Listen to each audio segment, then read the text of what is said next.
What is happening, everybody? It is time for MLB Live Before Lock, and I really like this slate quite a bit. We got the $5 150 max contest over on DraftKings. We've also got a 7-game slate with some interesting talking points at pitcher. Shohei Ohtani is going to be pitching for the Los Angeles Dodgers for the first time ever. Not only that, do you know, Eric, first time ever pitching in Dodger Stadium. He never even did it as an opponent, so we've never seen that before. We don't know, is he going 1 innings, 2 innings, 3 innings?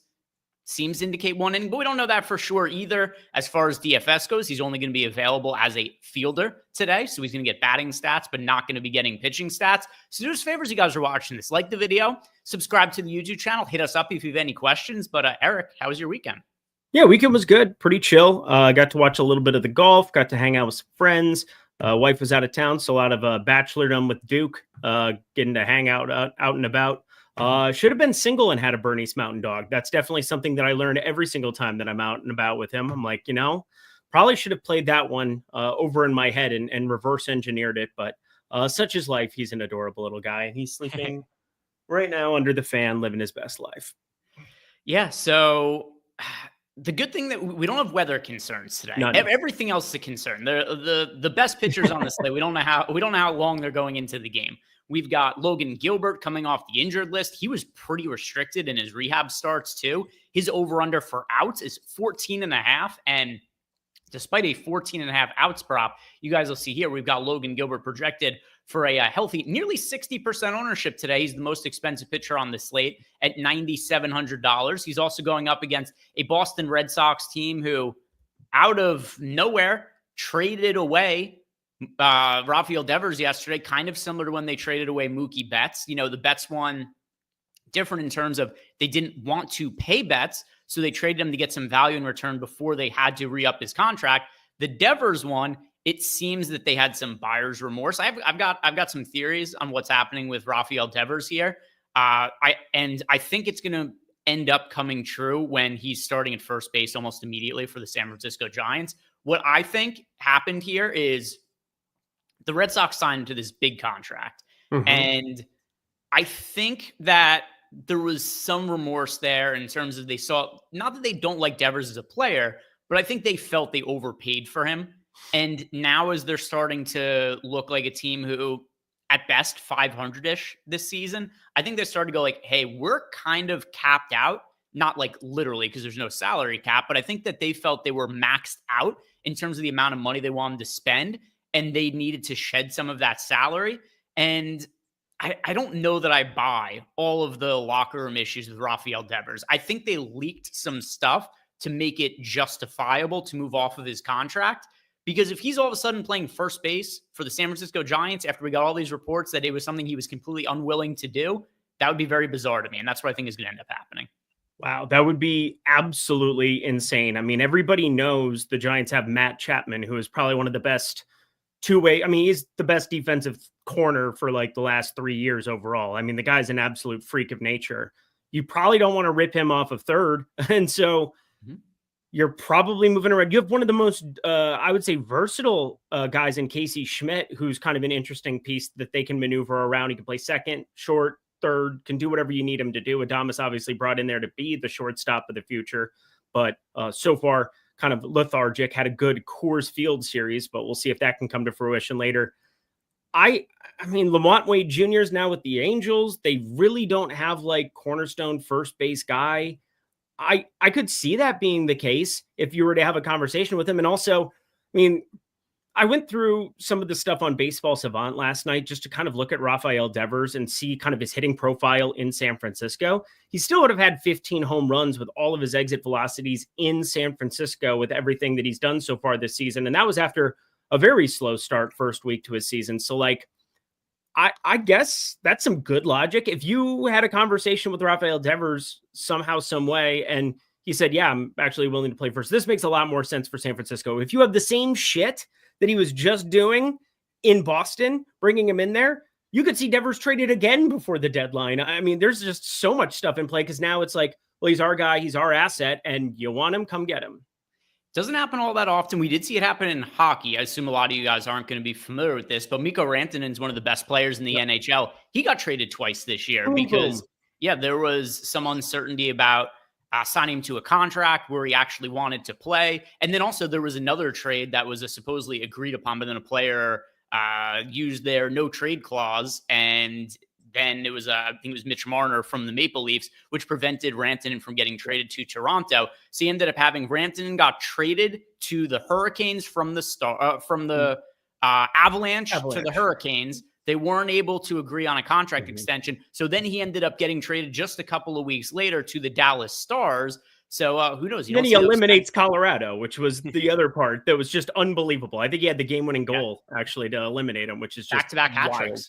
Unbelievable. Hat tricks in back-to-back games. So we'll see what ends up happening with Devers over in San Francisco. But the reason I bring it up and why it is so relevant to tonight's slate is because Logan Gilbert on a very shitty pitching slate. There are not that many places to go to a pitcher you feel great about. And he's also at his own price range, $9,700. He's $9,700. You got Mick Abel is $9K. Clark Schmidt's $8,700. Dylan Cease is $8,400. But if you're paying up for pitcher, Logan Gilbert certainly looks like the guy to be going to at the high end, because I'm not leaving $700 in salary on the table to play Mick Abel. But what do you want to do with Logan Gilbert relative to his ownership? Because he hasn't pitched in a minute. He made rehab starts, hasn't pitched in the big leagues in a minute. He was on the injured list. Talk about his outs prop. It's 14.5. So it stands to reason he's going to be somewhat restricted today. What the hell are we going to do with Logan Gilbert? Super chalky. And now is in a seemingly pretty good matchup against the Red Sox, who just lost their best hitter. Yeah, Sims Tool has us getting a little bit more, and it's kind of just looking at what other options we've got on our slate. We've got Clark Schmidt with a decent 25.5% K rate, basically. Dylan Cease around 30%. He's in the disaster spot.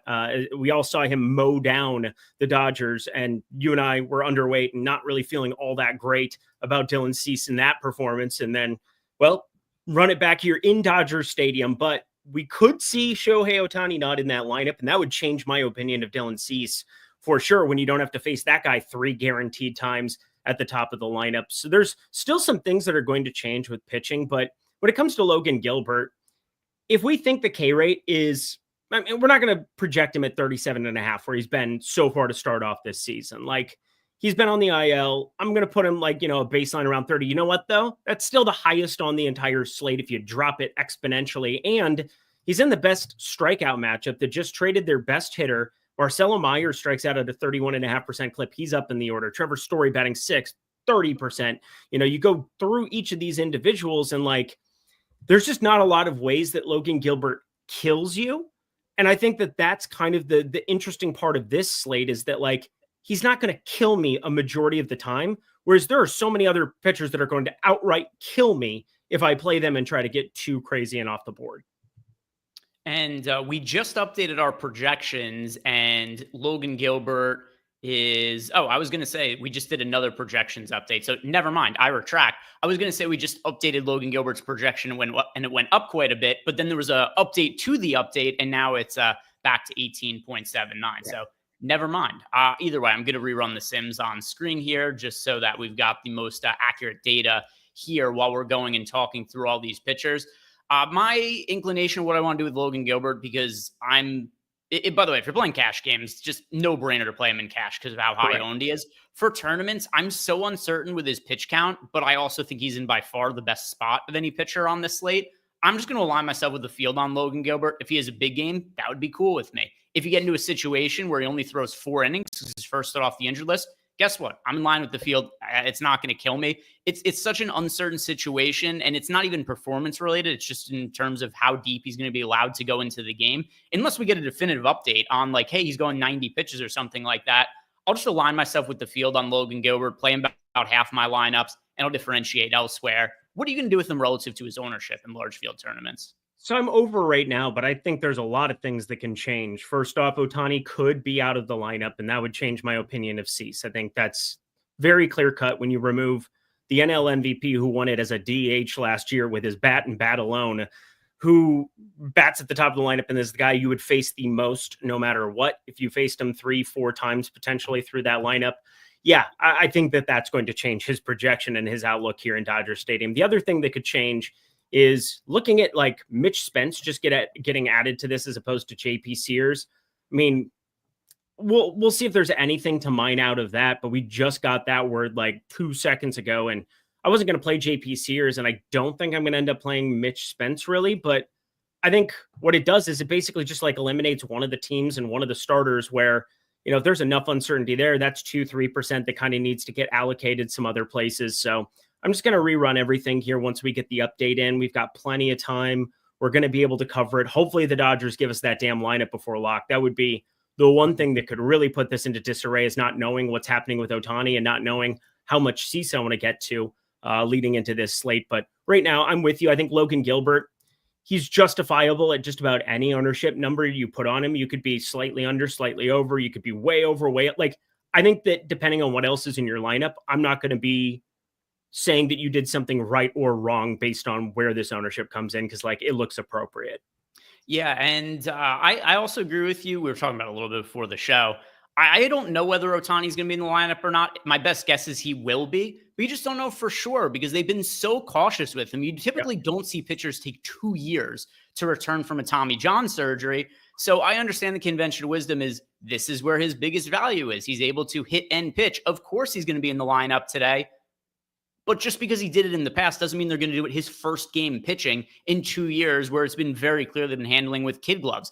I mean, how often do we see pitchers come back from Tommy John surgery to 2 years off, and they're only opening and throwing 1 to 2 innings? So everything they've done with Ohtani is so cautious that it would not be stunning to me if they just don't have him in the batting order today and say like, hey, we just wanted to focus on pitching for today, which would be, to your point, a pretty big upgrade for Dylan Cease. So I just got the Sims rerun here with our most recent projection updates. And let's talk about the 8K range of pitcher, because that includes the aforementioned Dylan Cease, who's right around 10% owned and is coming off a great start against the Dodgers. Clark Schmidt, who's super popular. He's 40% owned in a great strikeout matchup against the Angels. And then you've got Jake Irvin, who I don't think Jake Irvin's any good, but guess what? He's going up against the Colorado Rockies. That's going to make anybody potentially look good. Grant Holmes had like 15 strikeouts the other day. Other thing that's going to be interesting is we just saw Spencer Strider look lights out against the Rockies. Is Strider back, or did he just get to pitch against the Rockies? Hard to say. So we got Jake Irvin here. Ryan Gusto pitching against the Athletics. He's another option at very low ownership. Let's start with Clark Schmidt, though, in the 8K range. Do you have anything to add about Mick Abel at 9K? I don't understand why he's always this expensive. Well, the reason he's that expensive is he had a really good first start rate out of the gate, and people ran off with, went to crazy town on it. I think he had a really good second start as well against Toronto, but he got hit so hard. You and I talked about that, and I ended up betting everybody on the Cubs. He ended up giving up, I think, 3 of the 4 home runs that the Cubs hit in that game. 2 of them, Ian Happ, 1 Michael Busch, who I did bet, and then I think the other one was Dansby Swanson. So, I mean, you go through that. God, I like Rain Man with baseball. It's just ridiculous how we're nerds like this, but Mick Abel is one of those guys who has a good mix. He's going to find strikeouts against some matchups, but look at the lineup, how it's changed for Miami. They get Xavier Edwards back. They have Jesus Sanchez up there with a 23.3% K rate, but like, think about all of the bats that used to be here at some point in time this season that had strikeouts. Like, we used to have so many guys up there, Matt Mervis being one, so many dudes that are now either buried like Kyle Stowers to the 5 hole. That's different than batting third, that's for sure. And then Connor Norby batting 8th as opposed to like 3rd. So like, there's definitely a shift in the way that you would have to project Abel. And again, I don't want to go on a crazy tangent purely because I don't think he's all that appealing as is. And I don't think anybody else does either, but I think we'll find some strikeout utility for him in some different matchups. And you would normally think Miami would be one of them. I don't feel that way today. So I'm with you, and I'm with the field. Yeah, he's expensive. You see just like the Sims making no adjustment, shows up in some lineups, nothing crazy. But 8K range, here's your other chalk pitching option, Clark Schmidt. Cash games, super simple today on DraftKings. You're playing Logan Gilbert, you're playing Clark Schmidt, and you figure out your hitters from there. But for GPPs, what do you want to do with Clark Schmidt at $8,700 at 43% ownership? You want to play some of him, presumably, but do you want to play more than the field, at the field, or below the field on Clark Schmidt? At the field. This is probably the most anticlimactic I've been at the top of the board with these guys. I mean, Logan Gilbert, I had a little bit, had a little bit more than the field of in my first sim run. He was coming around, 57%. I had 67 in my first run. I'd be happy to drop that down a tiny bit. And then Clark Schmidt, he's like right around 43%. I'm going to get right around 43%. It looks like 42 in my first run. So it's just another great strikeout matchup that's hard for you to say anything negative about in that regard. he's been really good. Outside of the walks that pop up from time to time, I can't really think of anything that I don't like about his mix. He throws the cutter primarily, sets up the curve, and then has a sinker that he doesn't even utilize all that much, but it's got some future utility to it. But his cutter is just such a good pitch, and a 282 xWOBA is so solid that if you're not giving up the long ball here in Yankee Stadium against the Angels, and it looks like decent enough hitting weather. By the way, the Dodger lineup, do we have Ohtani? Yes, leading off, Shohei Ohtani. Okay, there we go. So that lineup in full is pulling it up. I had an alert on it because I had pulled up in the corner of my screen the outs prop for Dylan Cease, and I was going to jam the over if Ohtani wasn't in the lineup. I was just going to jam over 16.5. It's plus money on NoVig. It's a ridiculous number. Yeah. Last I looked, Dylan Cease over 6.5 strikeouts, like plus 128. So I also would have liked to bet that if Ohtani wasn't in the lineup, but he is. Ohtani, Betts, Freeman, Kike Hernandez batting fourth, Will Smith, Max Muncy, and then you got Andy Pages, Michael Conforto, Tommy Edman rounding out that top 9. By the way, also worth noting, because it's been a minute since this has come into play, there is a rule in baseball, the Ohtani rule, which enables a player to play as both a pitcher and the DH. Early on in Ohtani's career, if you guys remember, that rule was not in existence, which meant that when he pitched, he had to be in the lineup as a pitcher. And what would happen is once he exited the game as a pitcher, that would then mean that all remaining pitchers that the Angels, because he was on the Angels then, would come into the game. They had to bat. So completely different situation now. And I forgot they made that amendment to the rules. The reason I forgot about it, other than it's been 2 years since Ohtani pitched, is they made that rule shortly before he got injured. So we haven't actually really seen it come into play all that often. It was like about half a season or something like that. This has to be a typo, right? There's no way it's Enrique Hernandez. That has to be Teoscar Hernandez. They would never in a million years put Enrique batting cleanup. Yeah, I would think so. That has to be a typo. It has to be. I just want to make sure that if our data team's updating and anything on the other side, it just kind of set alarm bells off, because Teoscar is somebody that's routinely batted cleanup, and you would just think that it's him. I think that's a typo for what it's worth. Yeah, let's see. Yeah, there we go. Yeah, it's Teoscar Hernandez. News God just posted it into Discord. Awesome. Thank you, News God. Yeah. Just wanted to double check, because we want to make sure that is correct. All right. Yeah, we should be good there. Let me also just double check when we update our projections that we do have that correct there, because there are different sources that are reporting that differently. And do we? Good call. We do have it incorrect in our projections. I'll let the data team know right now and send them a message. Anyway, wanted to make sure I saw that come through. So Clark Schmidt, I think he's a great chalk play in the mid 8K range here. I like Clark Schmidt more than Logan Gilbert. If you ask me to just play one of the chalk pitchers, I'm going to go with Clark Schmidt over Gilbert. I think Clark Schmidt offers more upside just because of the fact that he is not dealing with any kind of pitch count restrictions. Love the strikeout upside against the Angels. There's a scenario where Logan Gilbert only pitches 4 innings. I don't think it's the most likely one, but once again, his outs prop is 14.5 today. So Clark Schmidt is my overall favorite pitcher in the 8K range, same as the field, but I also like him more than Logan Gilbert. Are there any lesser owned options that you have your eye on for the 8K range? Yeah, I have interest in Ryan Gusto. I think the most likely situation is he gets his face pounded in, because have you looked at his numbers against lefties this year by chance? Because they're actually asinine. Across the board, there's just insane stuff going on. So just to start it off, against righties, 1.15 whip, 329 BABIP, 4.07 xFIP, kind of in alignment with what you'd expect, maybe a little worse than you'd want right on right. But Ryan Gusto against lefties has 2 things that just blow my mind. One is a 2.15 whip, and the other one is an 88.5% strand rate. I mean, this guy is due for massive regression on that. And then I would expect the whip would come down, but a 4.77 xFIP through all of that madness, 2.42 home runs per 9. I mean, he is giving up crazy power to the left side. He's yet to give up a righty home run, which I kind of find interesting to see some of the numbers on like Brent Rooker and company. But that's neither here nor there. What I am seeing is Ryan Gusto is a guy who's right around a 23% K rate, playing in a AAA ballpark that is definitely keeping his ownership down here. And obviously we thought it was going to be Lance McCullers. And I think that would have been, like when I looked at it this morning, that was kind of an interesting trio to look between with Gilbert, Schmidt, and McCullers. Ryan Gusto's getting none of that ownership. That's a little bit wild to me because he still has the strikeout ability. And there's just no ownership coming in on him because he just was a late ad.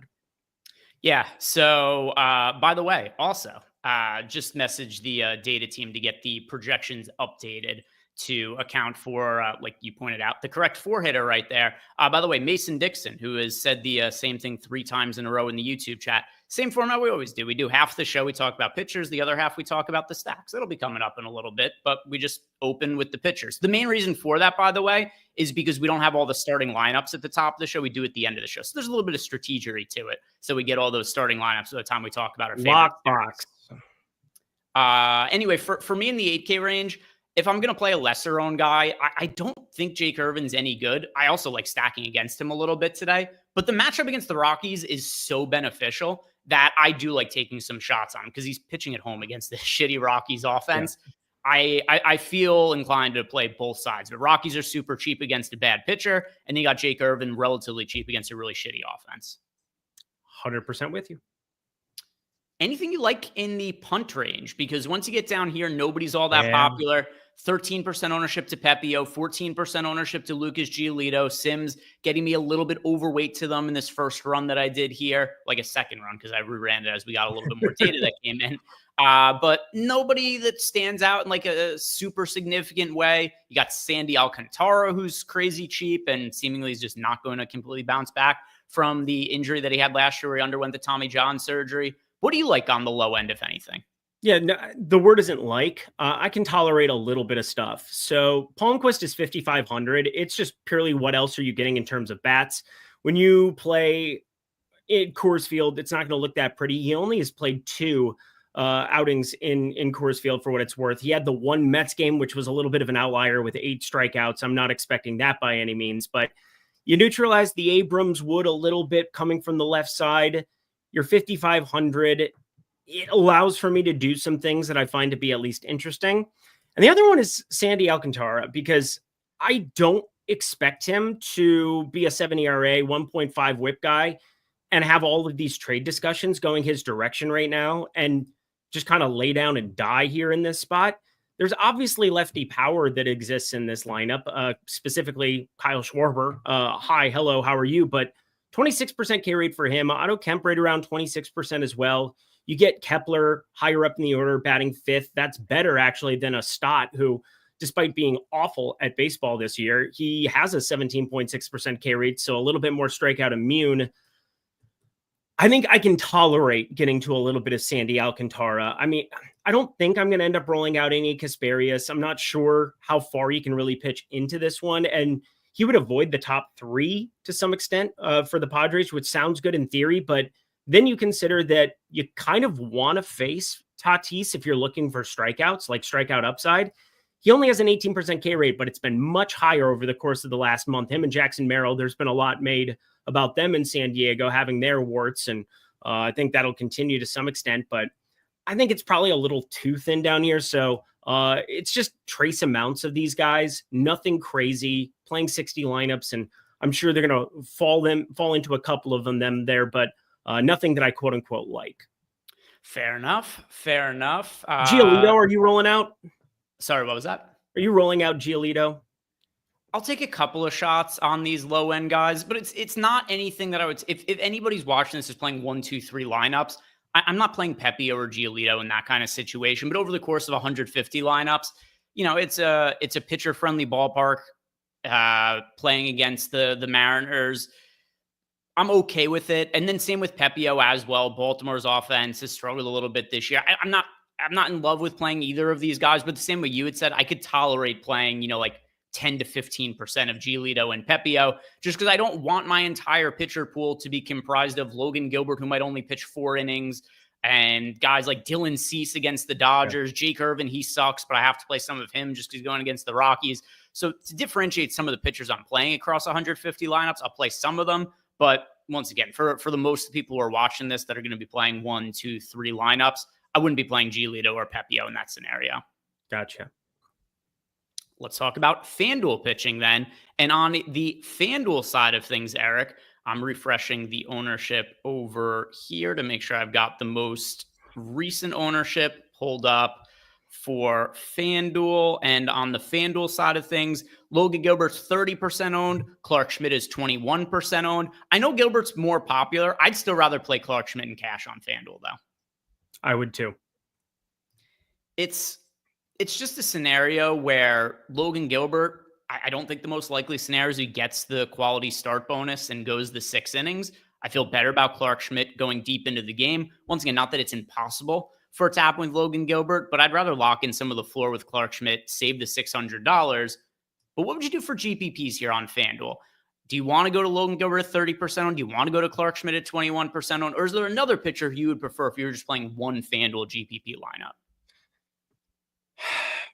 Just looking at the ownership, I mean, basically Clark Schmidt by a pretty wide margin. I get the Jake Irvin ownership over here too. It's Colorado on the other side. Like there's not an issue with that. I think if I had to get off the board with anything else, I'll say Sandy Alcantara again, purely because of the ability to pitch deeper into some games and not having the lack of strikeouts kill you over there. He's coming off of back-to-back quality starts. And I think that there's something important about that.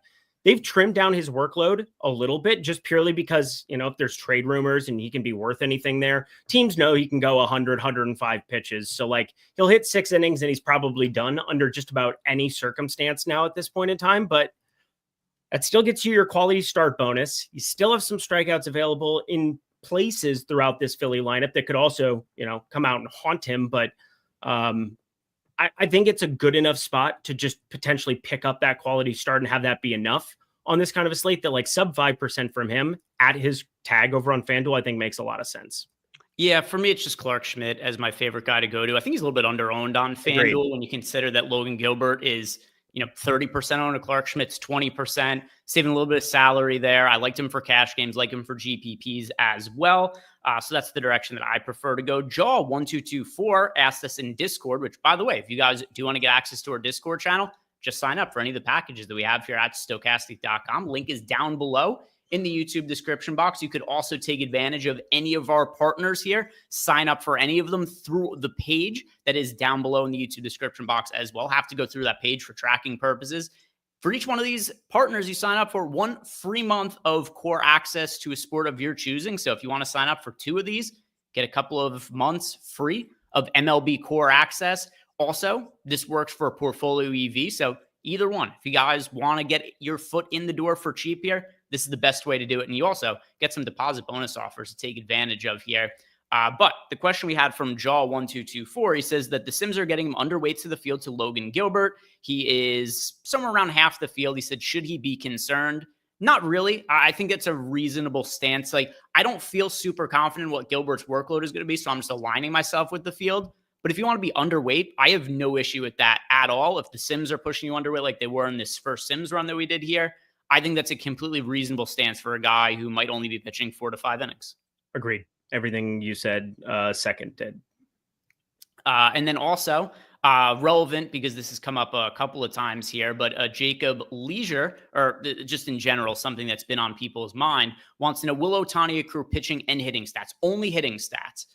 Good question that I think people should think about, because obviously he's he should be 100% owned if he was this price and you're getting pitching and hitting stats. We are now 9 seasons into Ohtani's career, and neither FanDuel nor DraftKings have figured out how to make him a hitter and a pitcher on the same day. It's seemingly impossible for whatever reason. But yeah, hitting stats only, no pitching stats. Any other thoughts, comments you have about pitching on the slate? If not, we'll move over to stacks.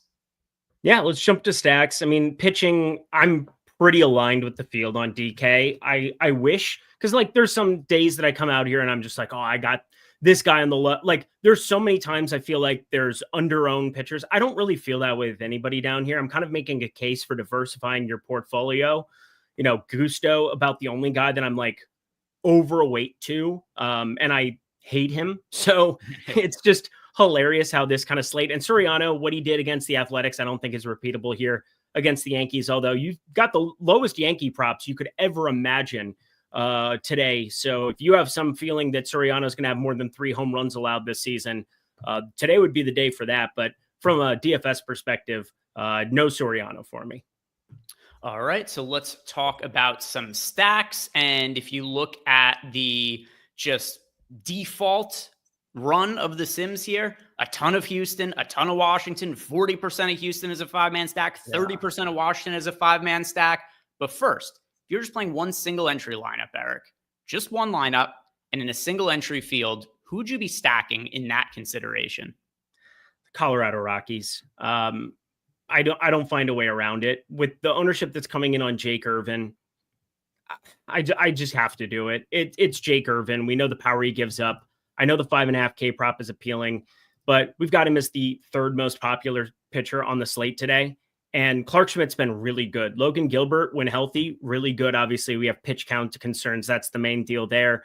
I thought it would end up being Baltimore because I'm obsessed with their numbers from a betting perspective, but Ryan Pepiot is admittedly good against lefties. And yet I've bet all of the lefties today purely because he allows 1.9 home runs per 9 at home this season, as kind of expected. And then 1.25 home runs per 9 against lefties, but he's been lights out against them overall. 28.5% K rate, 3.43 xFIP, 179 average allowed. So like, I can't really say that I want to stack up Baltimore the same way that I wanted to bet Baltimore. So that's a very important differentiation for me, for people who check out my content on both stuff, both sides. Prices and odds are a major difference when you talk about salaries on DFS and then betting in the streets there. So I like Baltimore for odds, but I like at ownership here, getting to these Colorado Rockies against Jake Irvin, who for all intents and purposes is one of the worst starters in baseball with a 15.3% K rate, a 46% hard hit allowed. And you get power, you get a little bit of speed here now, and it's a different construction of a lineup. No Keston Hiura. They ended up recalling Michael Toglia is batting 8th today. So he's back in our lives with his massive strikeout rate. So I know why Jake Irvin's getting the ownership, because this is an amazing strikeout matchup, but I will take the batters, Greg. It's going to be tough sledding here at the Lindquist Streets if Colorado can't put up some runs. Yeah, so I'm working through updating all of my stuff here. Not anything I think is going to like massively change my exposures. I do think Colorado, a team I'm going to be overweight to the field to in GPP, is also going to be overweight to Jake Irvin on the other side. It's a consideration. For me, though, I like getting to the Athletics against Ryan Gusto. So when it comes to Gusto, he's a guy who he's been okay this year with a 4.56 ERA, a 4.33 expected ERA. But I'm not really sold on him. He's a 26-year-old non-prospect. He was not successful as a pitcher in the minor leagues. I mean, for instance, last year, he had an okay, but not overwhelming 3.7 ERA and a 4.37 FIP in AAA. The year before in minor league ball, he had a 4.5 ERA and a 4.52 FIP. Then you go back to 2023 in A ball, he had a 6.47 ERA and a 5.79 FIP. In 2022 in A ball, he had a 6.55 ERA and a 5.36 FIP. He is okay, not terrible, not great stuff. This is a really favorable hitting environment as well that the Athletics are going to be in. So I understand why a lot of the field is going to be playing Houston, because it's a great hitter's ballpark. But for me, I like for single entry the low ownership on the Athletics. Not like crazy low ownership, but underrepresented. We have them being positively leveraged in the top stacks tool. I like into the Athletics tonight, Eric.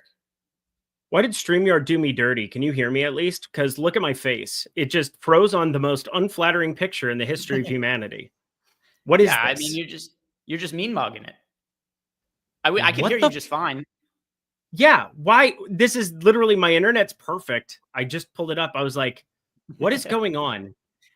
What the hell is actually going on? I dig it. No, I don't. I look drunk, stone, and high at the same time. If you were, that'd be a more fun show. That'd be an awesome show. We should consider doing it. This is the worst. We should consider doing it. This is actually the worst. Why? Also, I look like I'm being possessed. You look like you always look like. You're just not usually looking at yourself. This is not how I always look.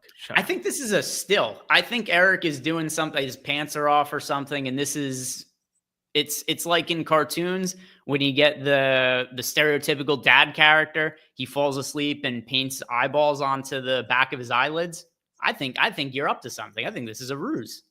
This is the worst. I took a screenshot because I really don't believe that this is happening. Why is this happening?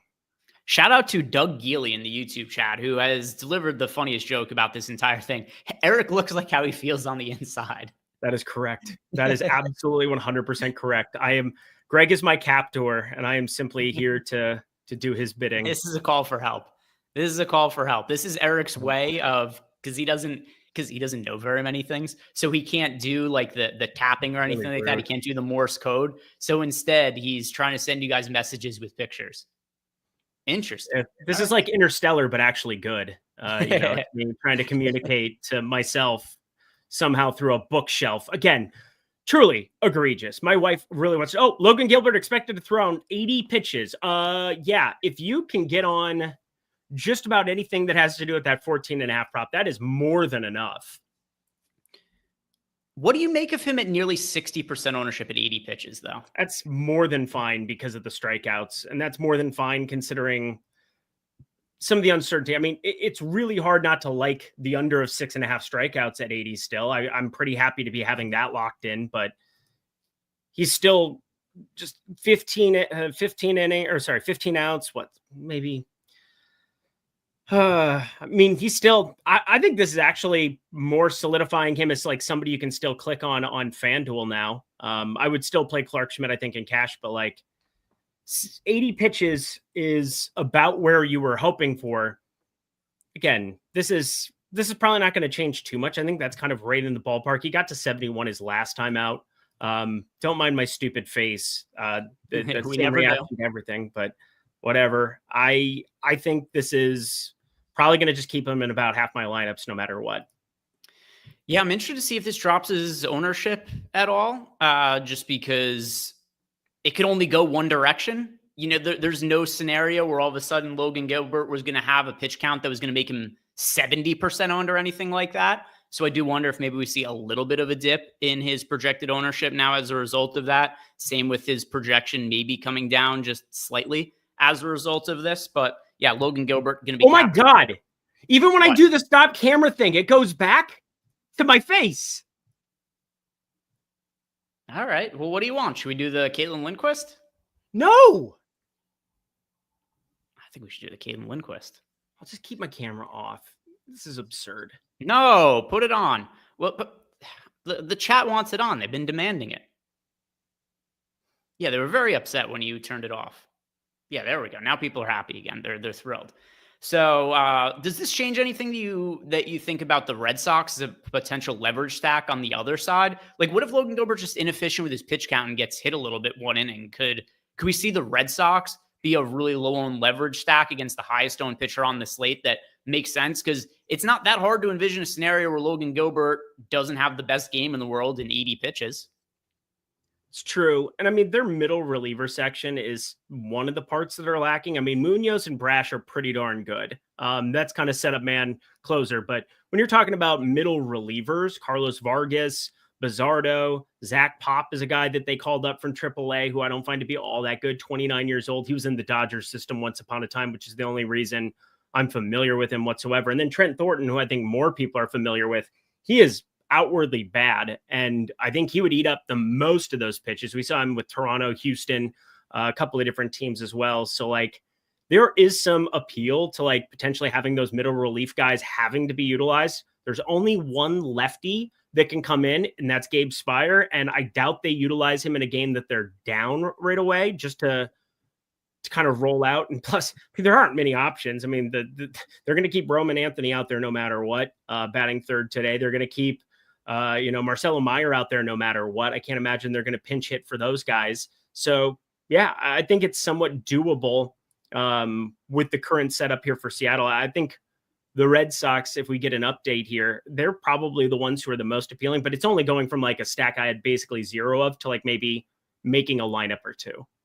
Yeah, I've got everything rerunning with some alterations that I made. It's not quite an NBA slate, but I can't remember a time that I've made this many sim runs and adjustments to my lineups leading up to lock for MLB this season.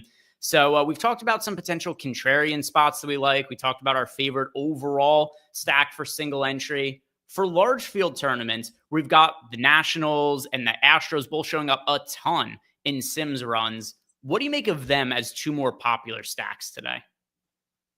The Astros are unavoidable if you're using the Sims today. I mean, they're just so damn cheap. So I think this is what's going on, is that this is still like Oakland in the algo. Like, I'm pretty positive they think we're going to the Coliseum, that we're heading there for this game, as opposed to Sacramento's AAA ballpark. And Houston's prices just don't make any sense. And I guarantee you somebody wasn't there over at DK manually adjusting or worrying about what happens on the 7-game MLB DFS slate when there's an NBA Finals slate coming up next.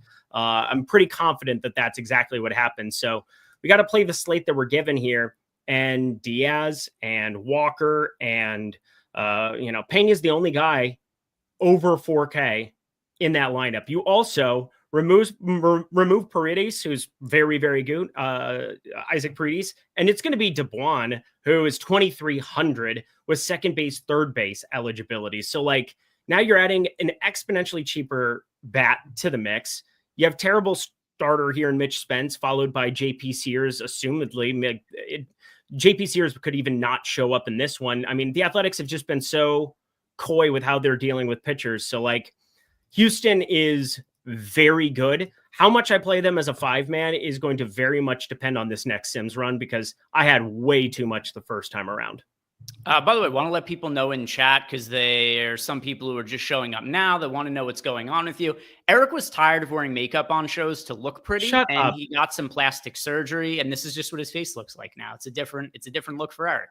If you guys like it, like the video. If you guys dislike it, also like the video. These are all engagements that are very much appreciated, that help us in the YouTube algorithm.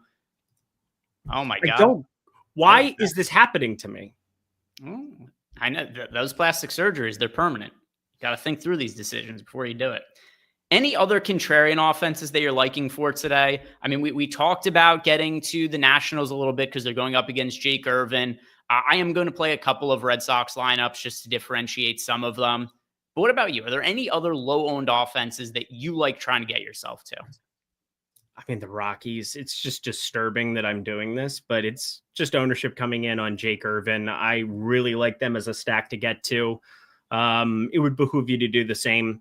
Talked about Baltimore, broke down Ryan Pepiot. He's been worse against the righties and just been lights out against lefties, but the long ball is still a thing there in this tiny little ballpark. And he's averaging right around 2 home runs per 9 at the beginning of this season. He's looked better. I mean, the whole Tampa Bay team and pitching staff specifically have drastically improved over the course of the last month, as you might expect. He's coming off of just some absolute wipeout strikeout stuff over his last 2 against Texas and Boston. But Texas was down in the doldrums until they faced my Twins, and Boston, they have tons of strikeouts available. And I broke that one down because I was way over on Ryan Pepiot for that start. I do not feel the same way about him here. I think Baltimore, they are due for positive regression across the board. I mean, Ryan O'Hearn, the only guy over a 360x WOBA on this team, is kind of wild when you have Adley Rutschman, when you have Gunnar Henderson with just a 324x WOBA.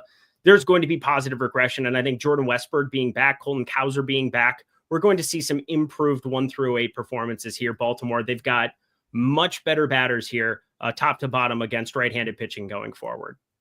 Also, by the way, we did just do a projection update. Ownership update should be coming soon. That was to account for the Logan Gilbert news. We did lower his projection for what it's worth. So that is something that's going to make him show up in a little bit less lineups. Though I also assume his ownership is going to come down a little bit. So it'll be, you'll get a little bit less of him, but so is the field based on that last update. A couple of questions from Discord. The first one is coming from Einstein, and he wants to know how to feel about the Angels as a stack today, Eric. Are you looking to get to the Angels at all against a very popular Clark Schmidt? Yeah, I think there's some viability to it, purely because I think if we got to the flip and you showed me Clark Schmidt's ownership, I think it's going to be higher than we currently had projected. He's definitely the guy that I think absorbs a little bit. If we're going to drop Gilbert's projection, who's going to benefit the most? I think Clark Schmidt is going to be closer to that 40% range when we get everything updated now. And I do think the Angels are one of those teams. I think the Angels and Red Sox both became like contrarian stacks that it's not like they're going to be large portions of my portfolio today. The Rockies, unfortunately, are, because Jake Irvin's just not going to have a change in that ownership. But I do think that there is definitely a case to be made for getting to a low-owned team that has as much power and positionality-wise. Like Zach Neto looks awesome as like a contrarian piece that nobody's going to get to. The guy's just quietly having a ridiculous year. Logan O'Hoppe as well, batting 6th, can win you a catcher position. We got Cal Raleigh up there at 6K against Giolito. Good times. Adley Rutschman pulling quite a bit of ownership here too. Like, I just think that there's a lot of ways to potentially get to like 2 and 3 mans of the Angels. I think that's probably going to be the preferred way that I do it when I start sorting here in the next minute or two. And then I don't think I'll end up getting to tons of 5 mans, but probably 1 or 2 now in the 60, whereas I had 0 before.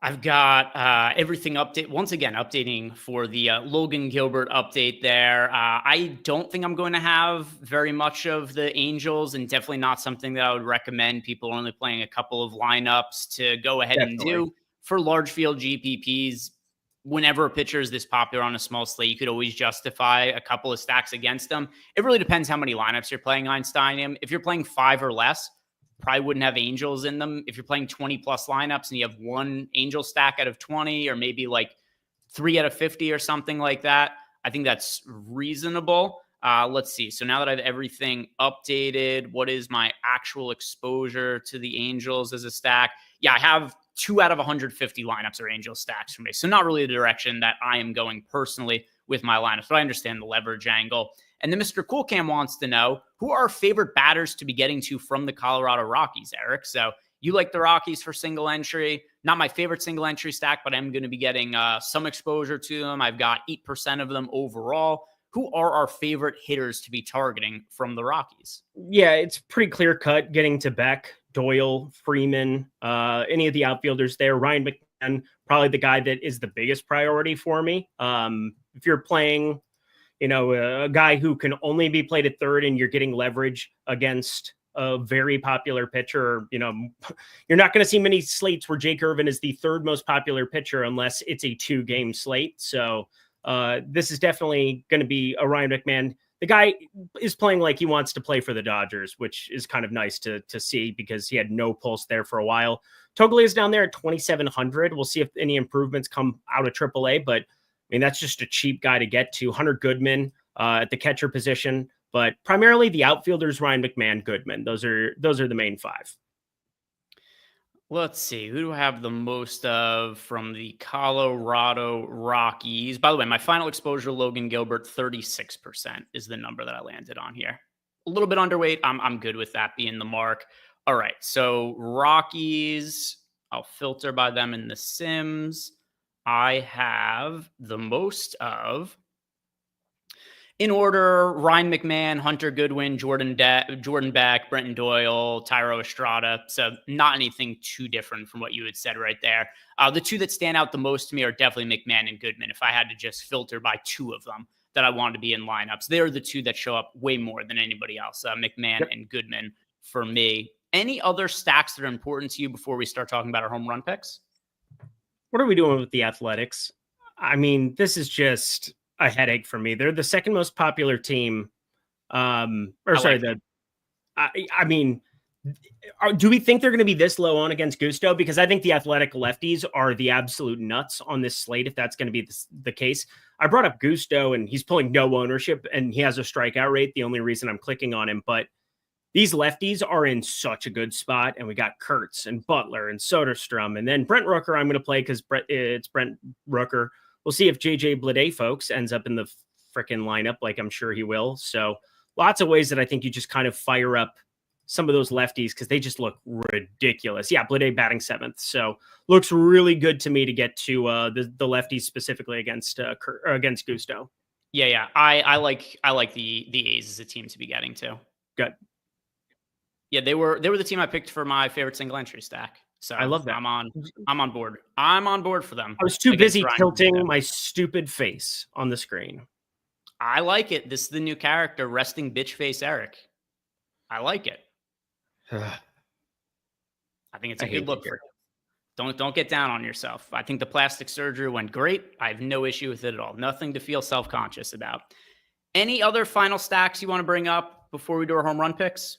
Nope. Home run picks. I'm very tired of this.